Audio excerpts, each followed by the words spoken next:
right. Happy freaking Saturday. Originally was going to do some RPG stuff today, but that ended up falling apart, so I figured I would come and hang out with everybody and do some painting. So I've got two things I want to get knocked out. One thing I want to get knocked out is I want to start work on my man here. This is part of Rumble Slam from TT Combat. I've been having a ton of fun with these sculpts, and I think I want to do him in kind of a dark flesh tone, kind of an African American or maybe even Middle Eastern, depending on how dark I go. So we'll get to that, but first I need to finally finish for Donald these bases. So he commissioned me to paint his Colette crew. I've got that all done and ready, and he wanted some extra bases done for him, and I have been taking forever to do it for him, and I feel bad. So I'm going to get these done today. And just to give you an idea, this is green stuff with a stamp. So I've stamped it with these wood grain textures. I then have coated it with a brown primer, and then I washed it a little bit with kind of some Agrax Earth Shade type shading. So we've got a couple of them to do. These are going to be quick and easy to do, but I want to show you how I do them because I know for some of you it might be interesting. A lot of you have never seen me actually use a dry brush, which is what we will be doing, is actual dry brushing. And of course, I'm missing something. So let me go get my paper towels. I'll be right back. I would be very interested in learning what everybody has been working on. Are you guys out there? What have you been painting? I really want to get this Rumble Slam ready for end of March because I've got my camping trip at the end of March. So I'm kind of super excited about that. All right, so let's go ahead and get this started here. Here, let's see.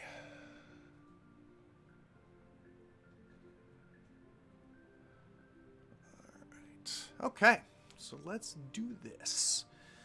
So like I said, I coated it in brown. So next I want to do some dry brushing. So I'm going to do that using this just Death Call Brown. You can see it's a lighter tone than the base. So we'll give it a shake, mix it up. I realize I'm multi-streaming. I'm streaming to YouTube. I'm also streaming to Twitch as well as Facebook. For those of you on YouTube or Facebook, feel free to come by Twitch and chat with me because I am monitoring the Twitch chat. All right, so I am going to be using one of my new favorite things, and that is these D dry brushes from Opus. And I'll tell you, I previously had fallen in love with using, and I don't see them around here because I don't use them anymore. I used to use makeup brushes, which this is, you can see it's kind of similar to a makeup brush. When the Kickstarter for this came out, I thought it was just kind of gimmicky, but I like their other brushes, so I said, screw it, I'll get some. And these are much better than makeup brushes, and they're, I think, obviously more durable. I love the rounded aspect to them. The quality of the bristles is real nice, and you kind of get a chance to kind of see this in action. So shake it up. We've got our paint ready, and I do want, boy, I'll tell you what, the key to streaming is always being prepared, and that is 100% what I wasn't. So because I'm not going to be using a holder for this, I've got to keep my oily fingers off here, so I'm just going to put on a glove. All right, now we can actually start painting, right? We're 4 minutes in, I haven't even painted anything yet. So let's get this guy, and you know what I'm going to do? I think this is probably my better angle. So let's do it off of here. So I'm going to get a little bit on there. And just like your standard dry brush, I'm going to get most of it off. I've got a nice textured paper towel. And then we're just going to lightly brush on there. And all I'm doing is trying to get that tone up a little bit. think I can go a little bit heavier. There we go. Just a nice soft dry brush. Try to pull that tone up. We're going to do this in multiple layers. We're going to kind of be mixing colors just a little bit. But I want to get kind of this initial one down. Nick Westbrook. Thank you for the subscription, sir. Nick, how you doing this morning, buddy? How you feeling?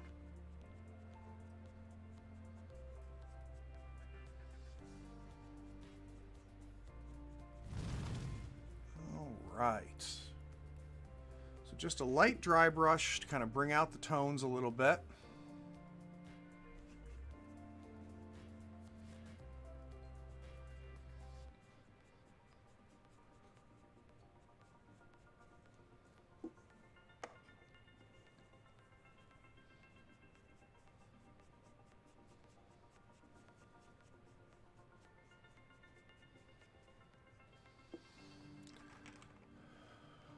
Yeah, man. Oh, you are starting to feel good. I'm glad to hear that, buddy. Glad to hear that. Been thinking about you. But I also didn't want to bug you because I'm sure you've been resting.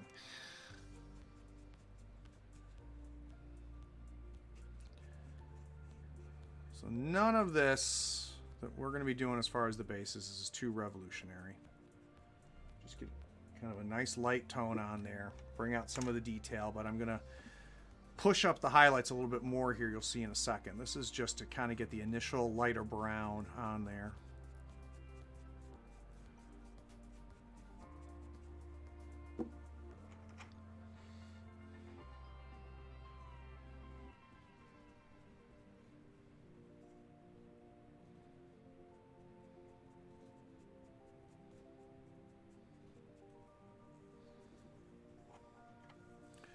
Really want to create a little bit of interest on here. So you're going to see in a second what I'm going to do is mix this up a little bit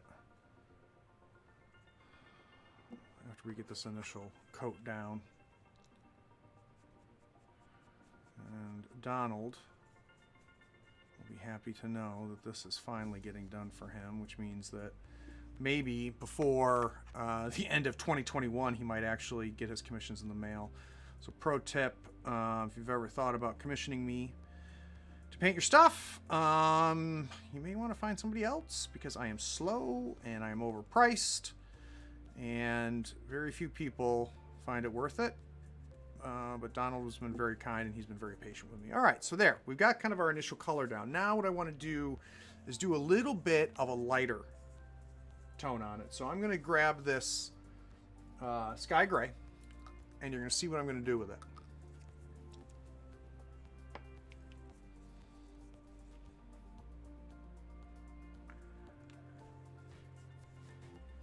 Put it right there on the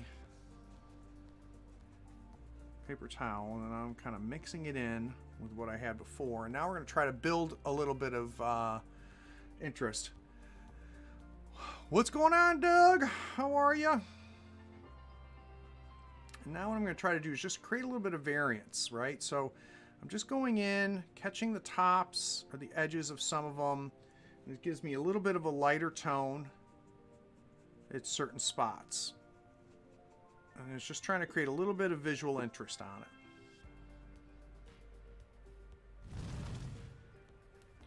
All right, so just trying to hit a little bit of that grain. I'm purposely giving it a really light touch because I don't want them to end up looking gray. But I just want to create a little bit of variation in it so it's a little bit more interesting to look at. Trollbait, how are you? Doing some sculpting, man? What are you working on?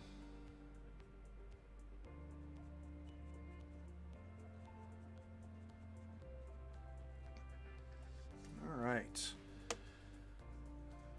So again, just to add a little bit of gray to what I'm already dry brushing on. And we're just hitting just different areas. Try to create some variation in the color. Creates a little bit of interest. Nothing too exciting. Oh, nice. Skeleton Warriors. Just trying different poses and stuff like that for different sculpts, I assume.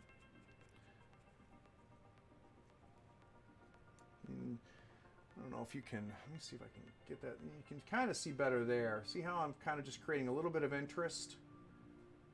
I don't want to do too much. It's just the base. I just want it to be a little bit more interesting than just a plain brown. So I'm not going to do much more than this. I just want it to look and feel like wood.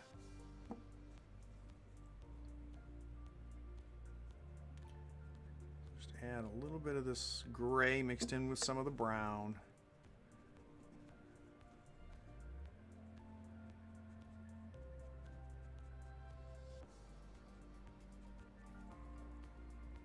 Alright, last one. When I finish these bases, we're going to move on to the dark flesh tones, which I think will be a little bit more interesting to watch.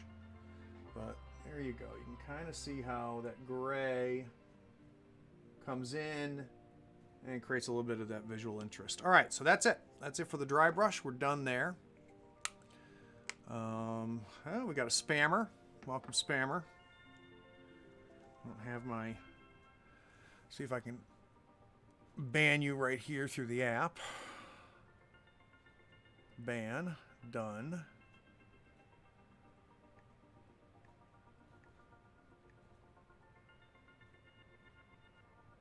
All right, that takes care of that guy.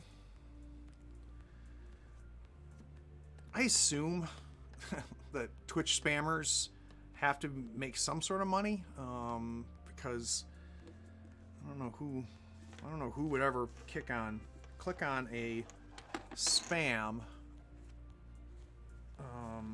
link in a Twitch chat. But I guess maybe if you're big enough and got, you know, tens of thousands of people watching, you'll catch one fool.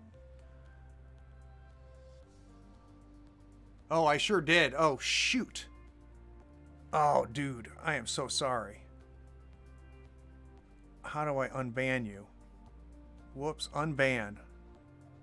Dude, so sorry.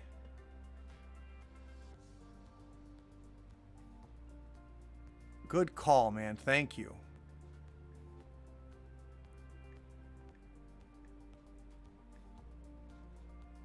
God, I'm glad I saw that. Dude. Fat fingers on the iPad. Ooh, alt Josh model for my Tony crew. Yeah, I'm a big fan of these, man. Big fan. Well, welcome back. See what happens if you mention Arcanus? I just ban you immediately. Yes, Mike, I master banned. How are you, Mike? All right. So that's that. So now we just got to put the black edging on them, and then we'll do something a little bit more interesting. So give me just a second, and let me grab another paper towel.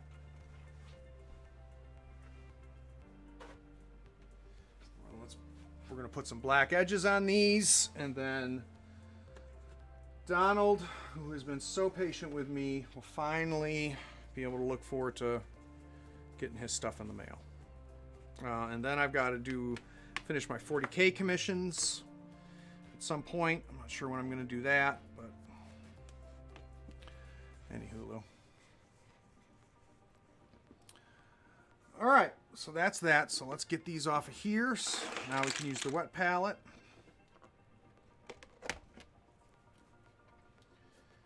And I'm going to be doing this in a very exciting model color black. So we'll get them mixed up.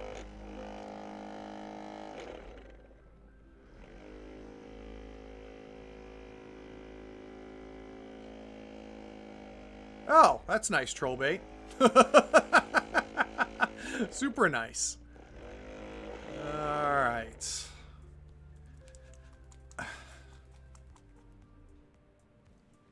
Oh, it's a commission, Mike. I've been working on some cultists. So I sold a guy a bunch of my painted cultists, and he paid me to paint some more for him. So I need to finish out. I got like 6 models. And he wanted, the reason he just wanted him to match what he already bought from me. So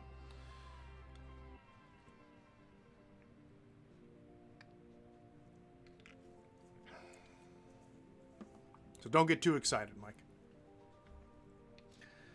All right, so now speaking of exciting, we're going to use one of my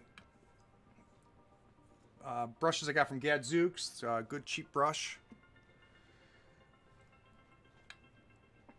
And now we just edge it.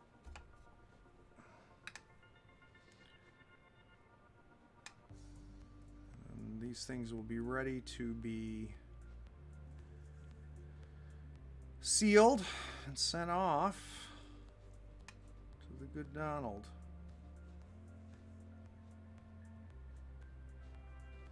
I'm only going to do a couple of these. You guys don't need to see me edge paint 8 of these things, but for those of you that are interested, this is how I paint my edges. Revolutionary technique, you can see.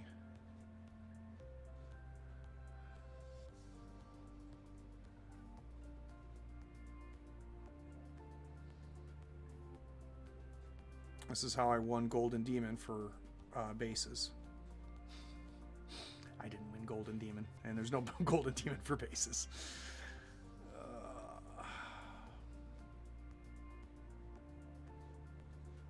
All right. So there we are. Finito Tito. Except I just touched it like a dope because I dropped it like a dope. So let's just touch it up. All right.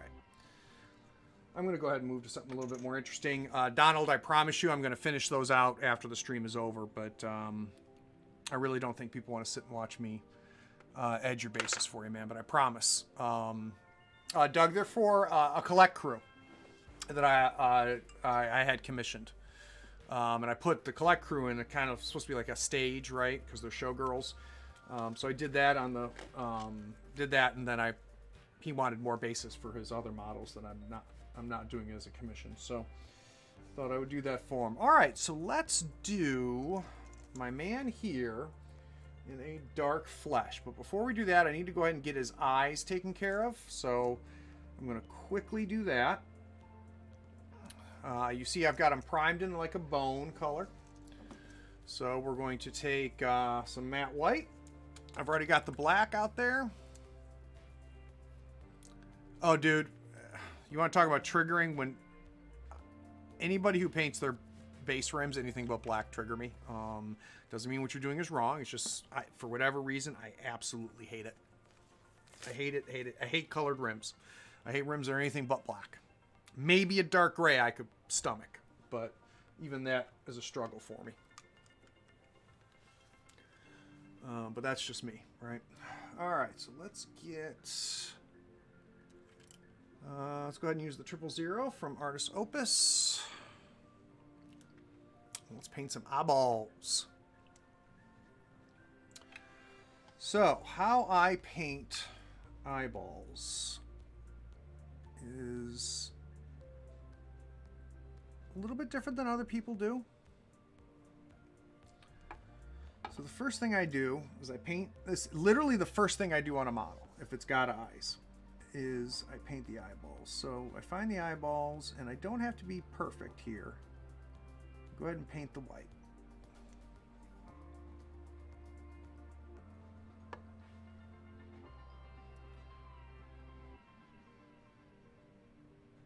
You'll see as I get further down with this model. So there, you see I painted in the whites. Give that a second to dry.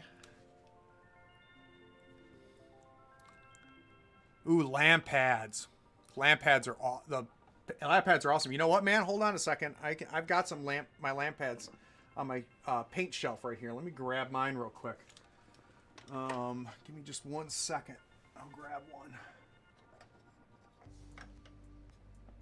They are beautiful models.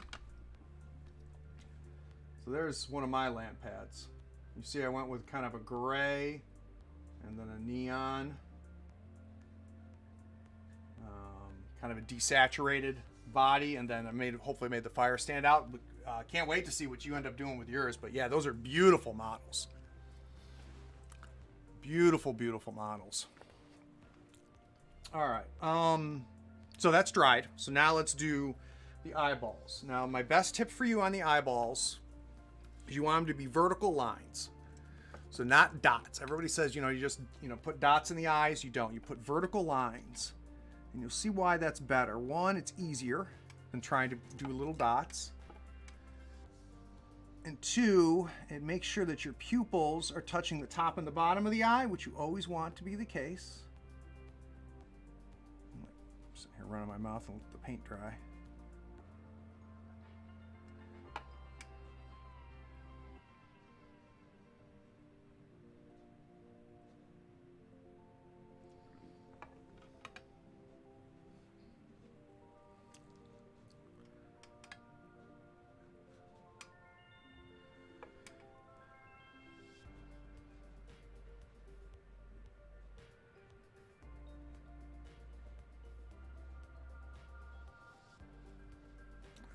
F that up.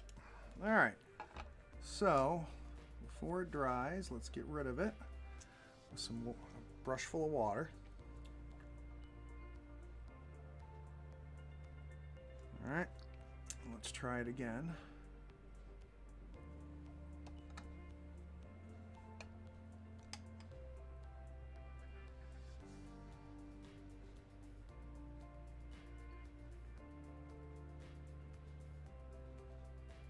I don't know why I'm struggling.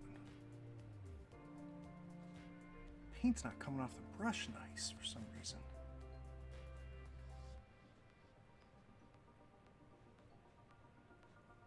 All right, that's good. All right. The eyes are done. Now here's what's cool. Is now that you see how bad that looks? All right, that one's a little bit easier to see, right?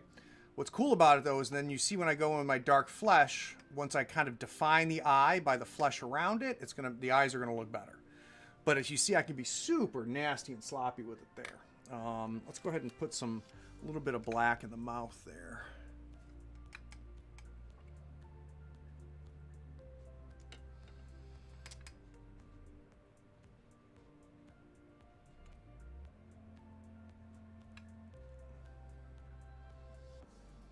All right, cool. So now,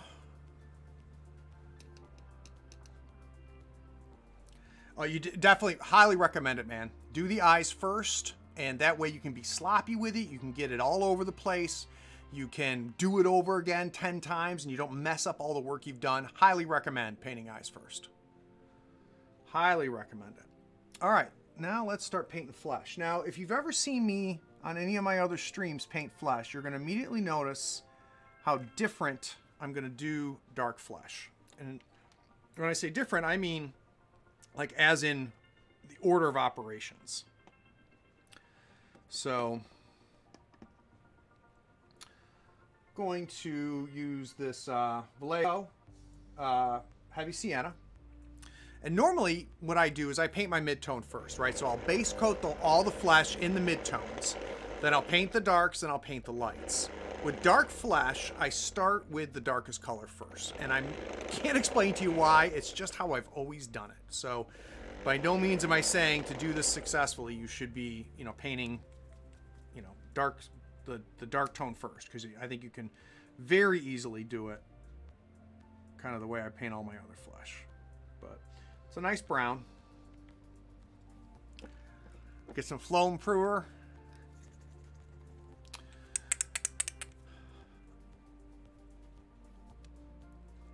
On the palette, so I can mix it in as I'm painting. And then let's base coat this baby. Let's get all his flesh. So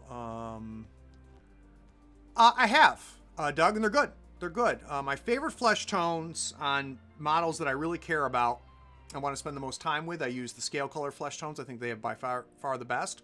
But yeah, those are good. The MSPs are good. I think, as a matter of fact, you can see right here, the tan shadows. What's nice about them is they have the triads, right? Which makes it easy. So yeah, I've used them before. I think I've even used them on the streams. Trying out this Vallejo one because I've never tried it before.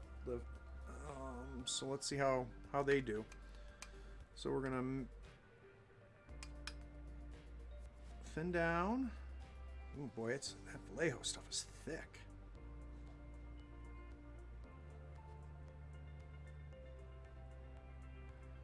Load up our brush.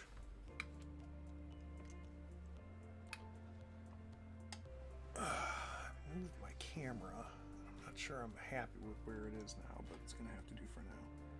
So now we're just going to go in, not needing to be super accurate. I am going to spend a little bit more time defining the eyes, or be careful. I'm going to need I can use a little bit of a smaller brush, but all we're doing is giving him a nice dark tone. And this is going to be the darkest dark of the flesh. So, and we're just going to build up from here.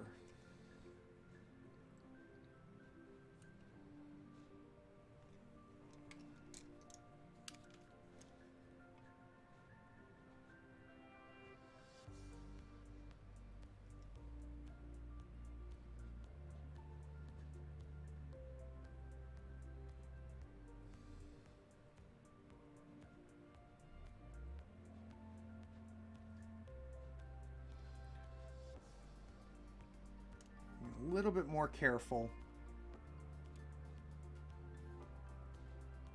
with his face, because I don't want the paint to seep into my eyes here.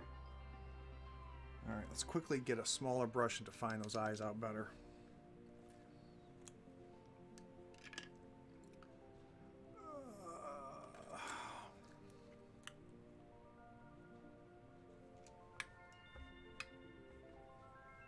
Can really see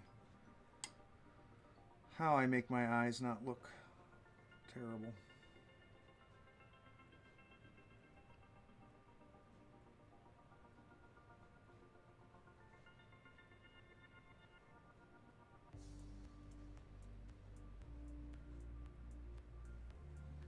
I can't get over how thick this paint is.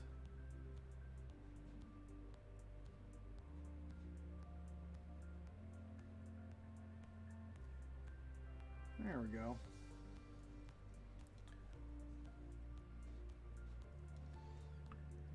Let's make the other one not look like ass.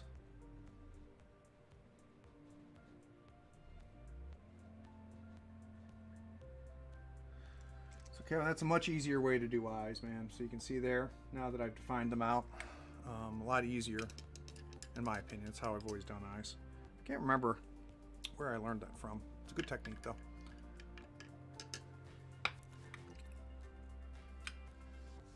All right. Totally grabbed the wrong brush. All right, let's go back to our number 2 red grass brush. I need to thin this thing. I've not used this WizKids Vallejo paint before, and then it comes out of the bottle super thick. All right. So let's get all our flesh done. You can see I've almost got like a wash consistency, which I'm fine with. Because, again, this is my darkest dark, right?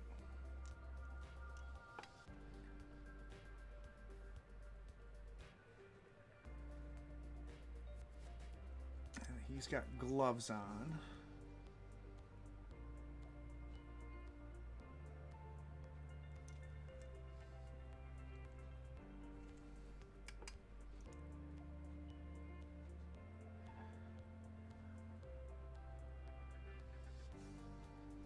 Yeah, they're good, Kev.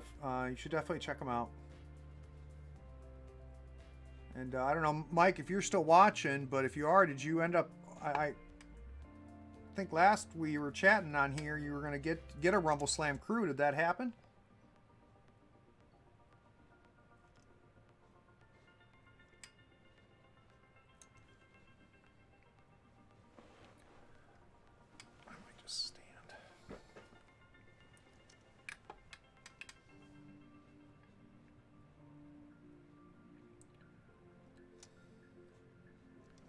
Just a second. I'm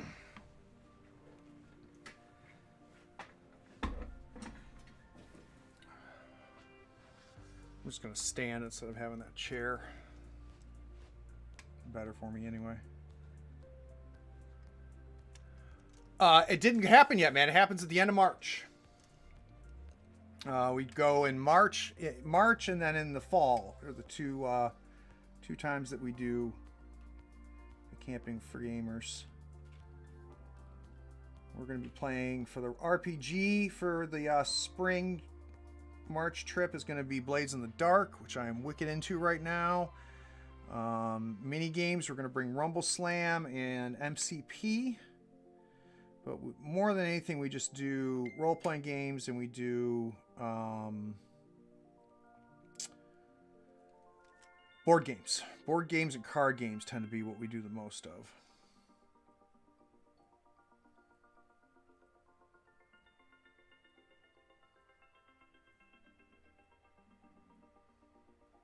All right, just getting a nice base coat down here.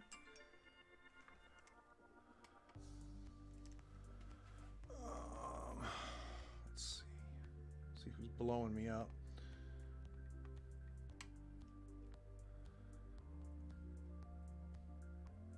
Nobody. All right. Let's get him finished here so we can go to the next stage, right?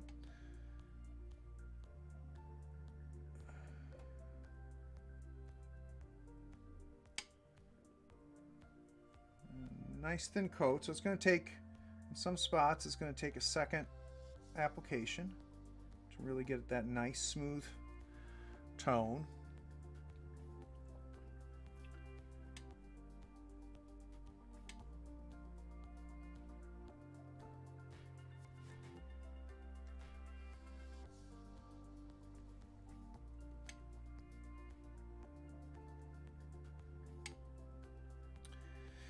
And I paint what's called inside out, which means I paint the innermost areas first and then I paint out. So that's why I paint the eyes, right? Because the eyes are deeper inside the miniature, and then I paint the skin. And it allows me, so you'll notice, like, I'm not being super, I'm being sloppy about the edges on the clothing and stuff like that. And I'm not worried about that because I'm going to be painting the clothing, you know, when I finish the skin, and I can just fix it by painting over it.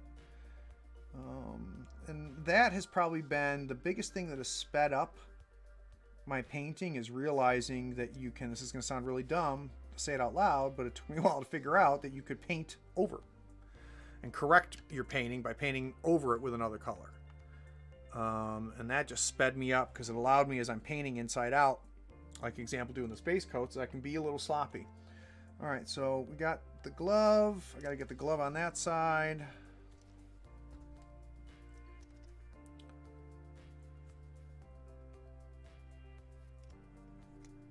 There we go. All right, now let's do the leg.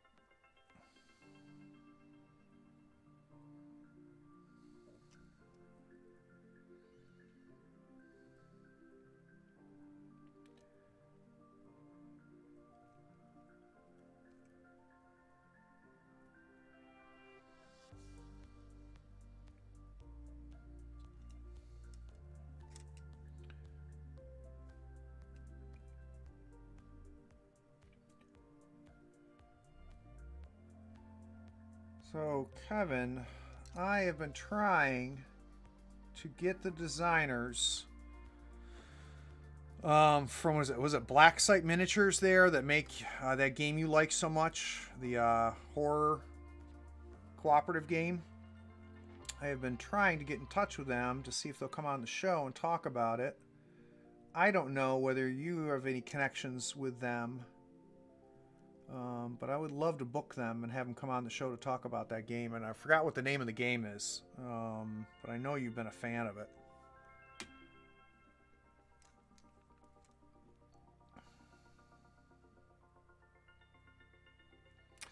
Things to look forward to. Tuesday's episode of the podcast is session 3 of the Star Wars actual play, Fistful of Credits. That's a different crew than the one that's streaming. A little bit more of a kind of a different tone to it. than the streaming group. It's amazing how you can take the same game and change the players, and it completely changes the tone and the look and the feel. I love both of them. And I love that I've got kind of two different tones. One is a little bit more serious. One's has a little bit more levity in it. It's fun. But that comes out on Tuesday, and then this coming Thursday, I'll be live streaming another episode of our Blades in the Dark game, and I have got some craziness lined up for them, and really am excited about Thursday. And then a week from tomorrow, we'll be doing the live stream Star Wars game. So there you go. There's the base coat. There's the base coat.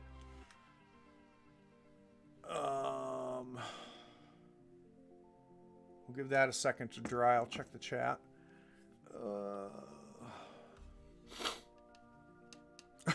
Thanks, Nick.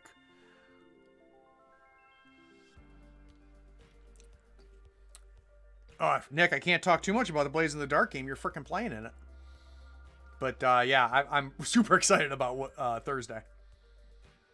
Definitely got some fun stuff planned. All right, so let's put that away. I'm now going to move to the 2.0 brush from Redgrass, and we are going to take the next light up. So we're going to go and use the Vallejo Dark Flesh Tone.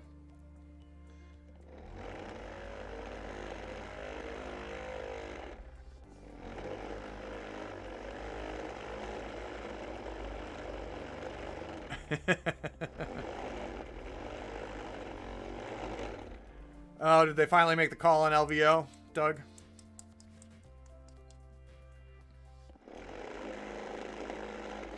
Doesn't really surprise me that much. All right. So now let's get this color down. You can see this is really my first time using these two. Boy, there's not a big difference between those two. So I'm going to go ahead and bring in a little bit of this heavy skin tone and mix that up, lighten this up a little bit. Oh, gosh. It's amazing, you know, like so much, you define so much of your time based off of conventions if you're a dork like me. And without conventions, man, I forget, like, when is LVO? When is, you know, when's Nova? It sucks. All right, there's that base flesh tone. So now we're going to kind of go the next step up.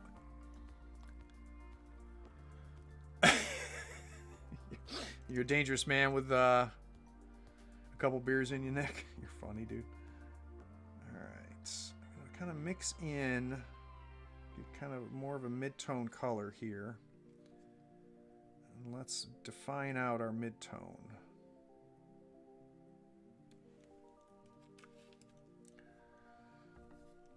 It's funny, I've never used these Vallejos before, and it's amazing how different paints act.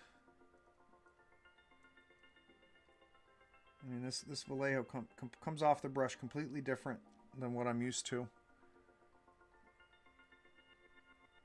I'm not even sure how. It's going to take me a little while to get used to the consistency that I like, as far as what allows me to be thin but still have the brush control that I want.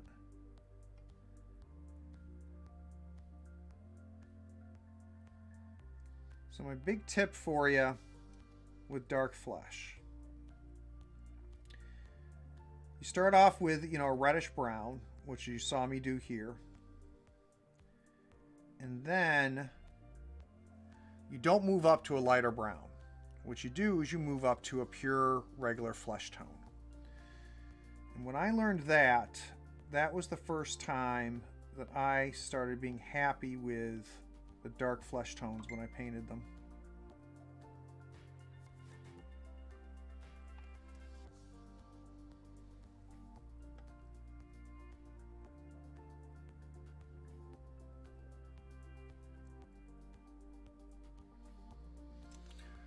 So now I'm kind of going in and letting myself get to find that muscle a little bit.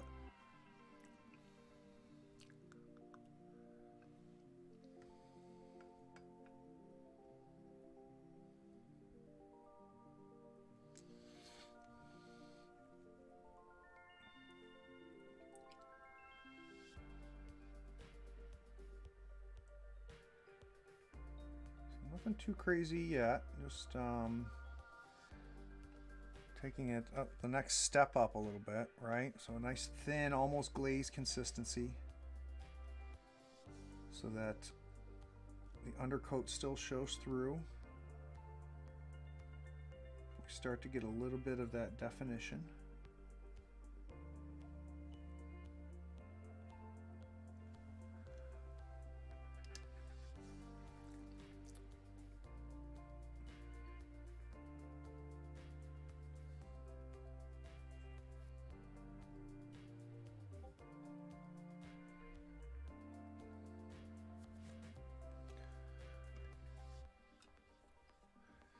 Oh, I'd love to, man. I'd love to. I've never been to LVO. But my ability, I work a lot. Sometimes my ability to get time off is limited, and I already take a week off for the camping. I take a week off for Nova, which is right here. And then I like to save the other time off to spend it with my family. So it's tough, man, for me to do something other than Nova. I am not enough butter spread on too much bread when it comes to stuff, to quote Tolkien. Now, just like when I paint everything else, I'm not worried right now about transitions being smooth. What I'm really doing now is I'm defining what areas are going to be this next tone up, right? And then if I need to smooth anything out or work on any of the transitions, then I'll do that. Yeah, Nova does have a dealer area. It's nothing like a Gen Con, obviously. And I've never been to LVO, so I don't know how big LVO's is. But yeah, they have a whole floor by the outside of the gaming halls. A good number of vendors there too. Most of your big ones are there.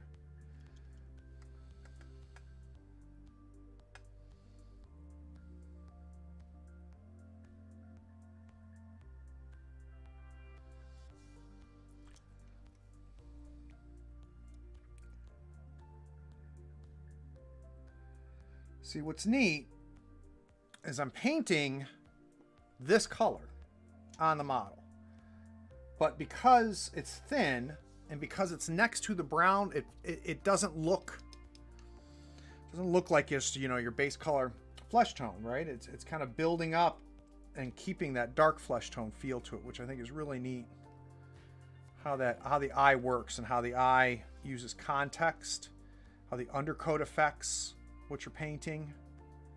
This is all stuff that took me, a lot of time and practice to kind of figure out on my own, and learning from people, watching paint videos.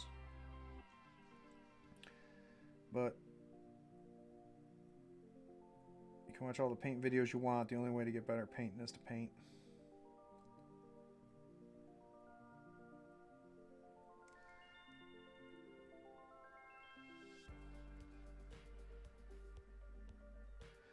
All right, see, like I see that transition on the elbow. I know I'm going to go back and smooth that out later.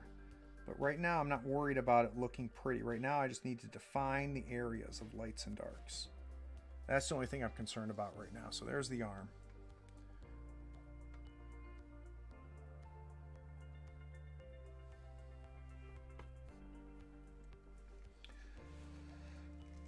Let's do the face now.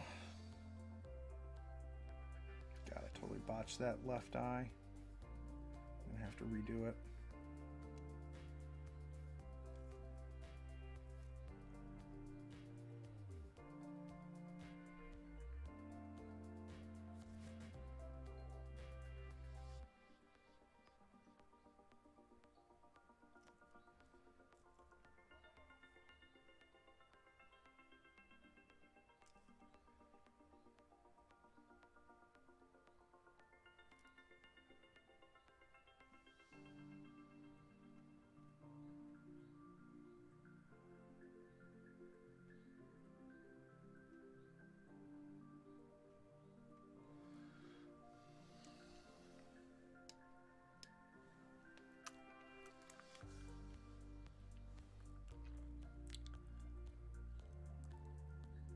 Oh, no. That'd be cool, man. Fly you out, right?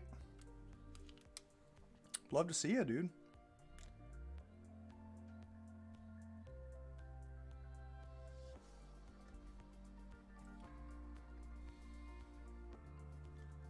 Nova's fun. I like it because it's, I mean, it's straight up devoted to gaming. That's all you really do there is game. There's lectures and stuff like that, but it's just gaming, and it's only miniatures, which is cool too. There's a little bit of cards, if I remember correctly. There was some card stuff, but it's a miniatures convention, which is awesome.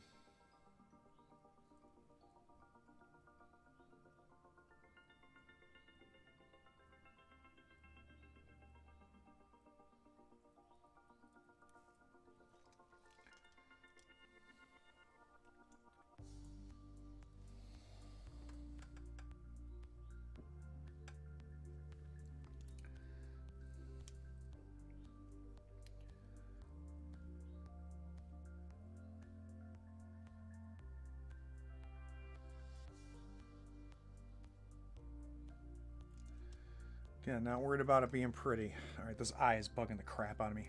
I gotta fix the eye.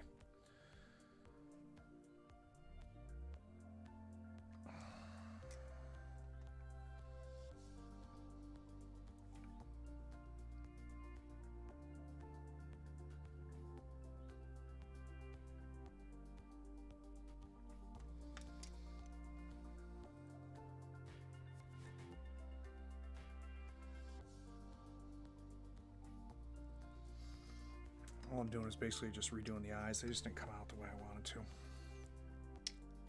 And I don't want to get too far into doing the skin tone and then try to fix it. I'd rather fix it now. But from a technique standpoint, I'm doing the same thing, which is the white, then the vertical line.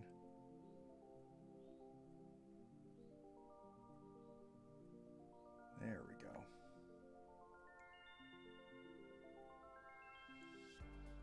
Much better. All right, now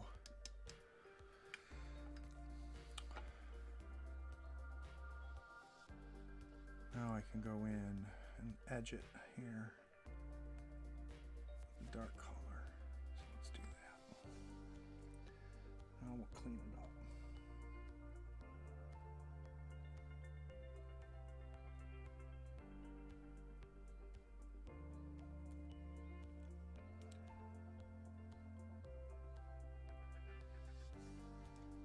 Much better.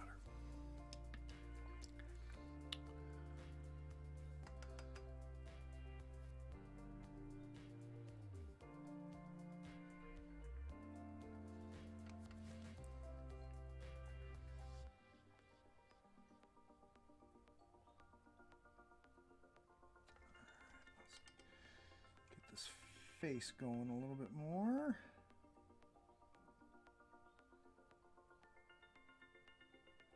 Next tone up here, get it better defined.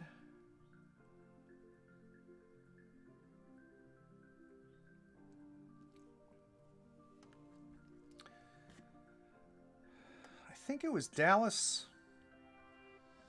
I think I was watching a stream with Dallas, famous for his work with Privateer Press, now with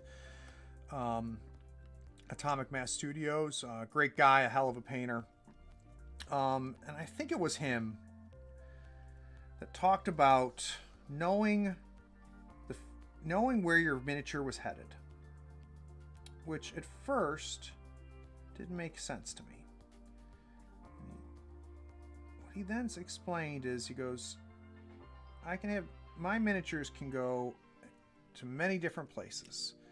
They can go just to the tabletop. And I paint the models that are just going to go to a tabletop because I want to play painted. I'm going to treat those models different. And then there's, showpiece models, right? So a model that is going to go on the tabletop, but you want to spend a little bit more on it because it is a a big deal.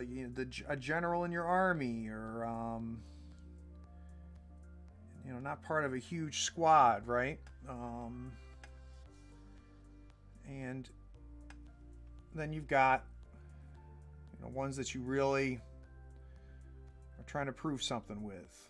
Either it's a competition piece or a piece that you really want to push yourself with. And I know it sounds dumb, but that ended up having a huge impact on me. Because quite frankly,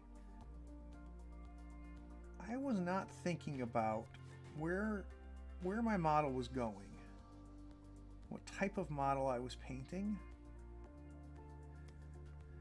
before. And that also changed how I paint. So for example, these Rumble Slam miniatures, great miniatures. The main reason I'm painting these guys up is I want to have them ready when I go camping so I can play painted at the campsite. So I'm not planning on Rumble Slam being my primary game. I don't plan to enter any of these models in for any awards. All I want to do is I want to get it painted up so it looks, good, decent, and for the campsite. And that's it. So, as I'm working on them right now, I'm keeping that in mind. And that's what stops me from overthinking the miniature and slowing myself down. And, if I make a mistake or something, depending on what the mistake is, I'll probably just let it go because of what he is for.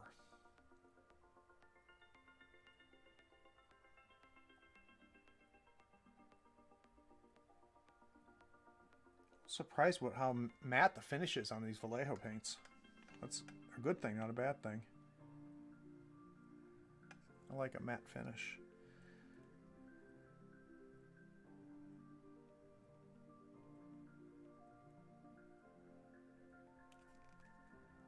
Define that face out a little bit more. All right.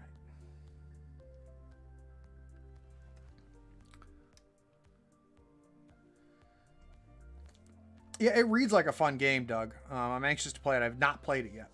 Only read the rules a couple times. I watched some videos of Ash playing it, and it looked fun. I think it's going to be a perfect weighted game for just sitting around drinking beers and hanging out around the campfire at the picnic tables.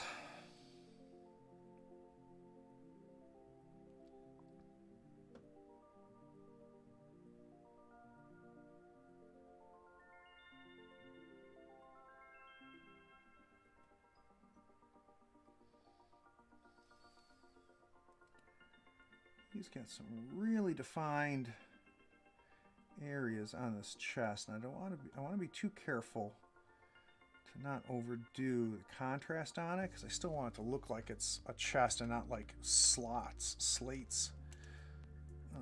So I'm going to be very careful not to leave too much of the darker darks in there.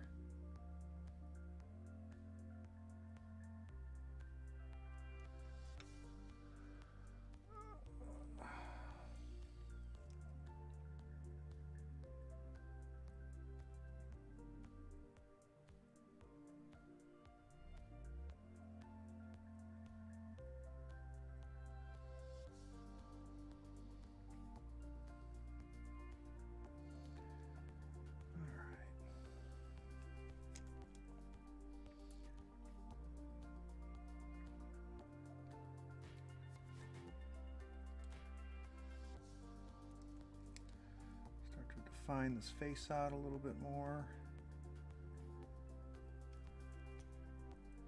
A bit of a lighter tone, a second coat, which ends up being a lighter tone.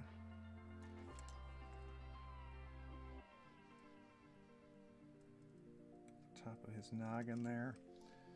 think you can see where I'm going, right? The key is that once I've laid down that reddish brown as the dark undercoat, then I am just, painting regular flesh. Not a whole lot different than if I was painting a more Caucasian flesh. And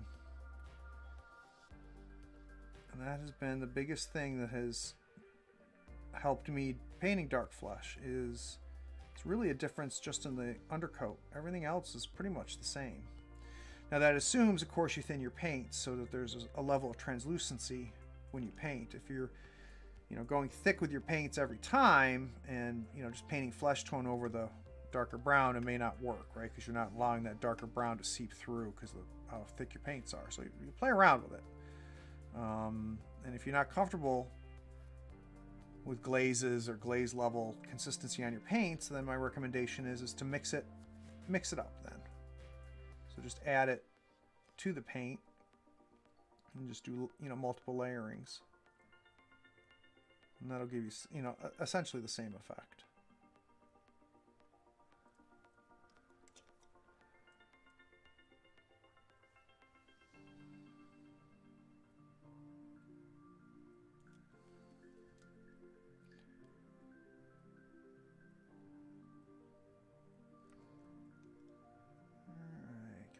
Shoulders and those bulging neck muscles.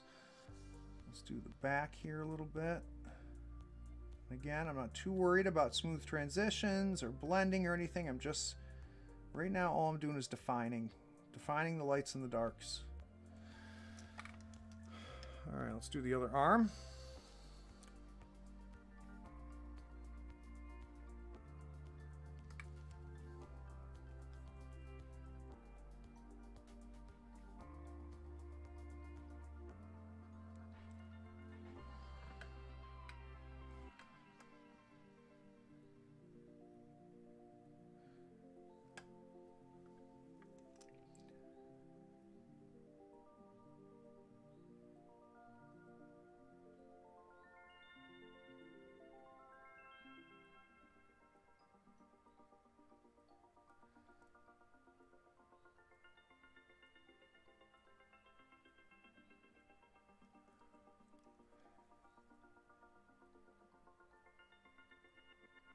Same idea here. I'm just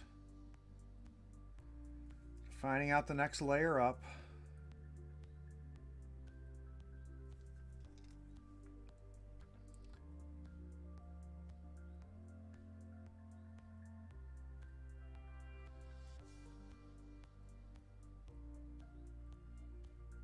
Again, not too worried about the transitions, the blendings.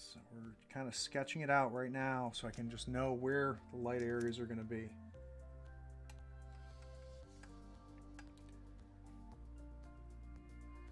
Any of you guys watching WandaVision?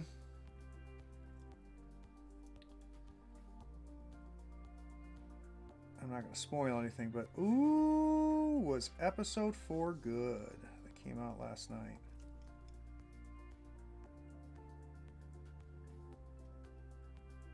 I really love what they're doing with it so far.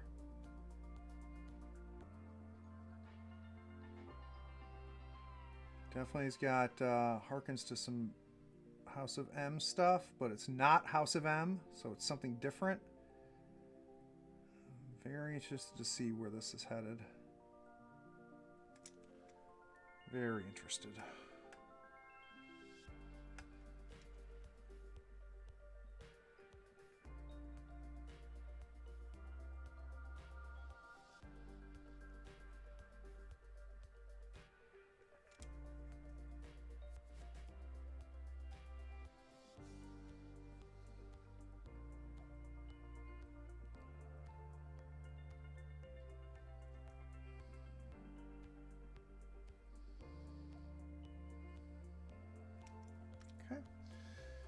We're starting to get the definition right. Again, remember, later is when I'm going to actually define things and smooth things out. That's almost my last step. I do the red grass. The artist opuses are great. But I gotta tell you, man, these red grass, I'm with you. They are great brushes. Great brushes, man. I'm really happy that you got them. I'm really happy that you are enjoying them. Redgrass sent them to me to, to use and review and talk about. And if they were garbage, I just wouldn't talk about them. I get brushes sent to me all the time by different companies, and you don't see them on stream because I think they're garbage. Artist Opus I bought, but these Redgrass ones, they sent them to me, and I'm telling you, they're good because they're good, not because they sent them to me. If they were garbage, I just wouldn't use them, and you wouldn't ever hear about it. But yeah, man, I'm with you. They're good brushes, and you only need the 2 and the 2.0, and you can paint everything with it because the quality of the tips are so good.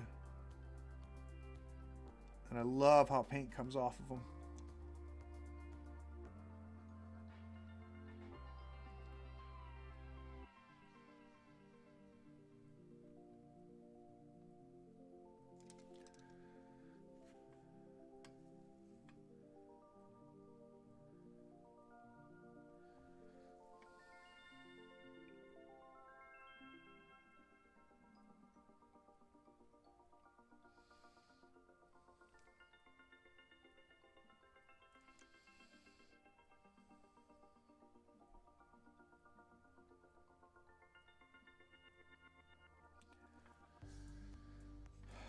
I see that I've got another goodie bag from Redgrass coming here pretty soon. Dying to see what's in it because I think it might, I get the feeling it might be something new if they're sending it to me. And everything that they've put out, from their holders to their brushes, and of course I love their palette. Those guys are cooking. Those guys and gals at Redgrass are cooking with gas right now, so I'm real anxious to see if they've got something new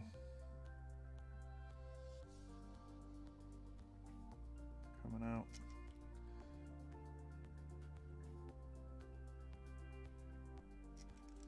Alright, just defining out those legs.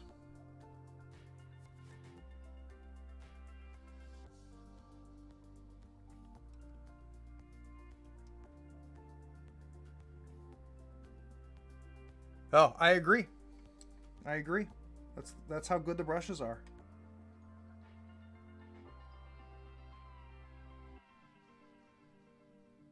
And again, I'm not knocking Artist Opus. Those are good brushes too. How do I put this? But they should be, right, for what I'm paying for them. The Redgrass ones are pretty darn good for the price. They're really good for the price. Not pretty darn good. They're really good for the price. I don't want to undersell it. But if someone said to me, you can't use them, you can only use Artist Opus, I'd be fine. Because of the Artist Opus brushes, I'm a big fan of. They make good brushes.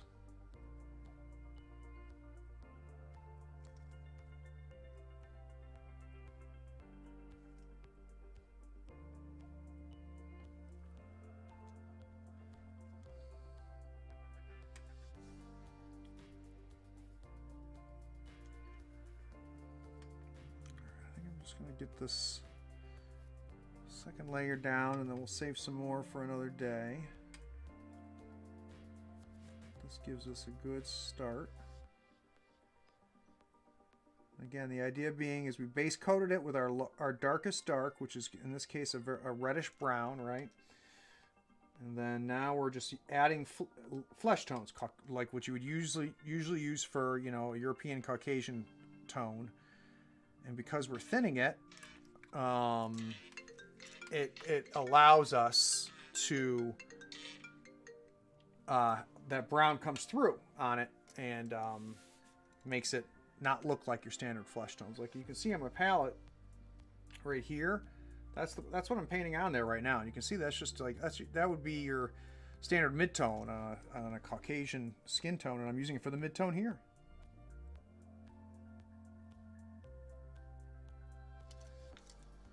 Because of the thinness,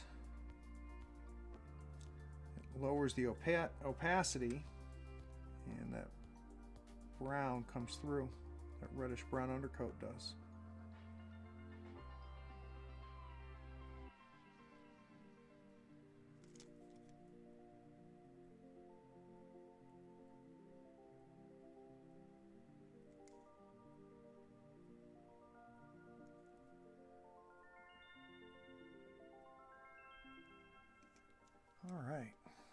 There. Got the legs defined out. Got the arms defined out. Did a little bit of the face. I think you get the basic idea of what I'm going for. So let's clean up our brushes. I used this. Where's my number 2 that I used? Where's my artist Opus? So, most important step. If you don't have it, get your brush cleaner. Last thing you should do every time. Here, let me switch cameras so you can see what I'm doing. Wash your brushes. They are too nice and too expensive not to take good care of. So you just rub it in the soap, get it nice and lathered up. You can kind of see when it's all filled with the soap and lathered. Make sure you're getting down deep. Basically, I'm just doing brush strokes, spreading it out, making sure it all gets in there. Then rinse them.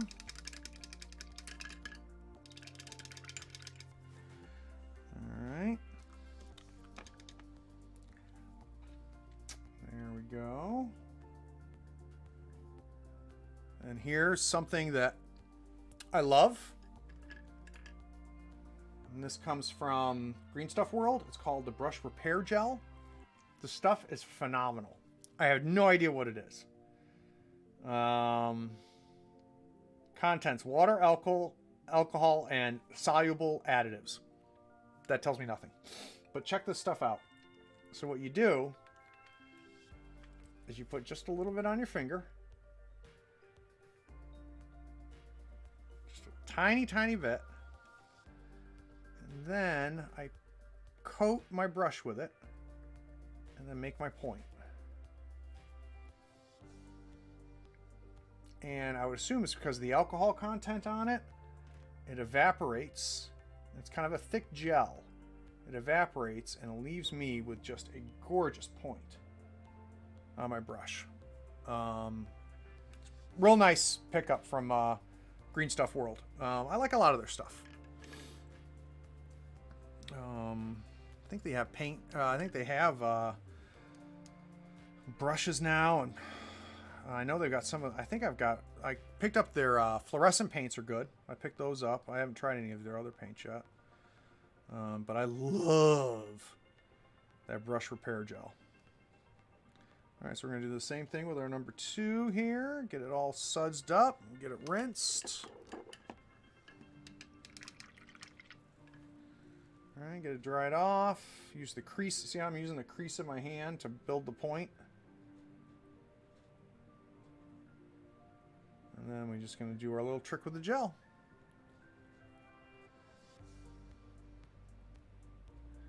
Yeah, dude, they really have. They really, really have. They've got some neat... They've kind of found like kind of a neat little niche area. So now I've got my gel on there, and now I'm just, making sure I've got a nice point. Because it's a gel. There we go. Look how nice that point is. And it's going to hold. So when it dries, it's going to hold, and then eventually that alcohol is going to evaporate. It's like an alcohol gel. It's really cool. Really, really cool. All right, last brush. That's our 000 Artist Opus brush that I used. Let's get that cleaned.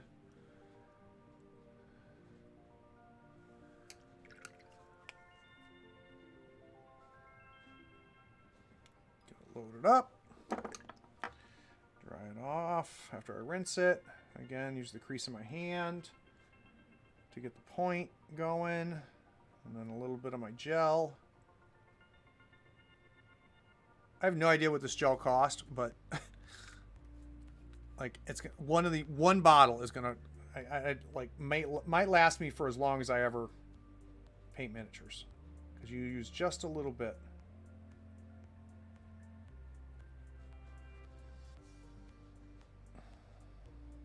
There we go.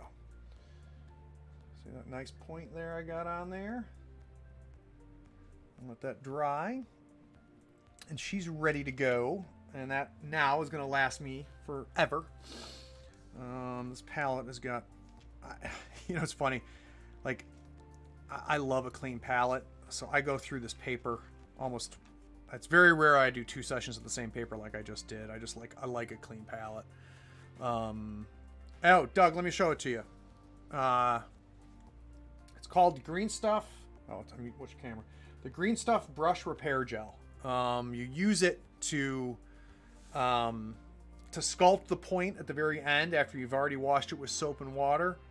And, you know, it's a gel, so it's real easy to sculpt that point. And then because it's alcohol based, it eventually evaporates, but it does after the water evaporates, and it'll extend the life of your brushes. And if you're like me and you own not cheap brushes, then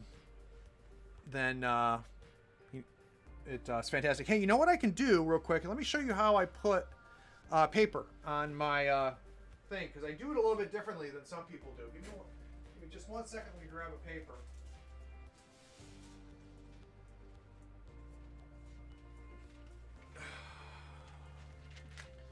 So here's the paper for my palette. Here, let me zoom out just a little bit.